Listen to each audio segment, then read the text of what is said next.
crois qu'il y a des jours où véritablement un élu est heureux de venir véritablement célébrer l'inauguration.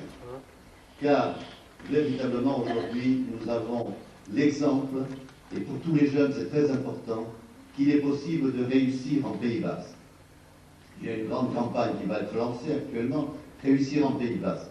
Mais il suffit de prendre l'exemple de la motoculture basco-béarnaise, et personnellement je tiens à ce que vous conserviez ce nom, parce que moi-même je suis devenu député basco-béarnais, et donc je voudrais que vous continuiez à avoir ce sigle, car les Basques peuvent se permettre de conquérir le Béarn.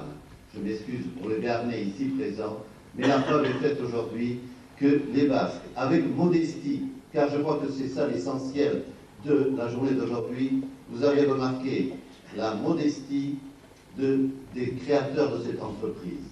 Ils ont travaillé pendant 30 ans, ils ont démarré pratiquement à zéro. Et malgré cela, ils ont prospéré.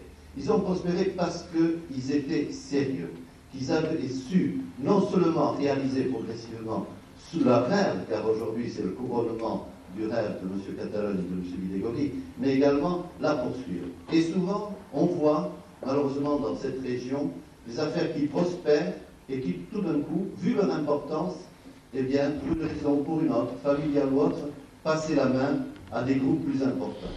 Eh bien, aujourd'hui, et c'est important, c'est la famille qui continue, les jeunes sont là.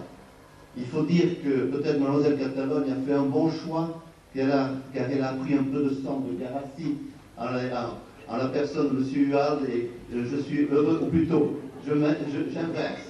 Mais enfin, l'essentiel, c'est que le sang Garastar vient un peu aider les gens du pays ici, et je crois que c'est une réussite. Mais surtout, ce qu'il faut célébrer aujourd'hui, c'est ce partenariat entre un grand groupe national, je dirais même multinational, et la famille Catalogne et Bidégori. Et je crois que c'est même le jour où on peut fêter, je l'espère pour Renault, une certaine expansion, et une nouvelle forme d'ailleurs d'expansion, puisque Renault va devenir une société à moitié privée, bien qu'ayant un partenaire et un actionnaire principal qui sera l'État, mais qui va trouver une formule de société anonyme qui lui permettra non seulement de s'étendre en Europe et peut-être ailleurs, mais également de faire des ententes avec Volvo, bientôt avec Skoda, et donc je crois que l'avenir de Renault est largement assuré. Mais je voudrais également préciser que tout ceci n'a été possible également, et cette implantation ici, que par une sorte d'association entre les élus et les industriels.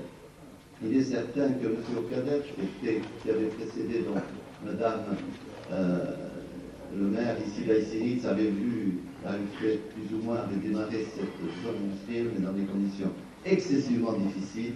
Et je crois qu'aujourd'hui, là où il doit être fort heureux parce que véritablement, cette zone est en train de se remplir. Est-ce dû à ce que Aïsséritz est une dame qui soit le maire? Je crois qu'actuellement, les femmes sont en train de conquérir le monde politique. Dans tous les pays du monde, on voit des Violettas qui réussissent là où les hommes n'ont pas réussi. On vient à Haïti de nommer également une femme pour diriger le gouvernement. Et je crois même que M. le Président de la République a succombé au charme de Mme Bhutto en lui offrant une centrale nucléaire à son passage au Pakistan. J'avoue que certains chroniqueurs, ils sont méchants, disent ce sacré François, toujours galant et généreux, mais à Mme Thatcher, il n'aurait même pas offert un briquet.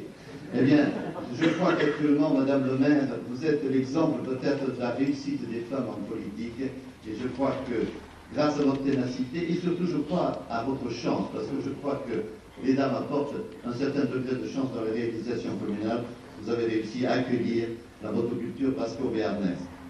Et évidemment, c'était une époque où, là où elle s'est développée, il y avait, paraît-il, des serpents, des cailloux, etc. Mais je crois qu'actuellement, face à l'Oubéry, qui est également l'autre réussite extraordinaire de cette région, face également à un intermarché, vous devenez une zone véritablement à multiprofession. Je pense que Aïsséritz, vous le menez bien, vous la mènerez bien, mais je souhaite également à la motoculture béarnaise qu'elle vous achète encore du terrain, devant, derrière, partout, pour que vous vous développiez, et M. Catalogne est d'accord. Bravo, M. Catalogne et Bidégori, bravo, Madame le maire, et viva Bicoussé.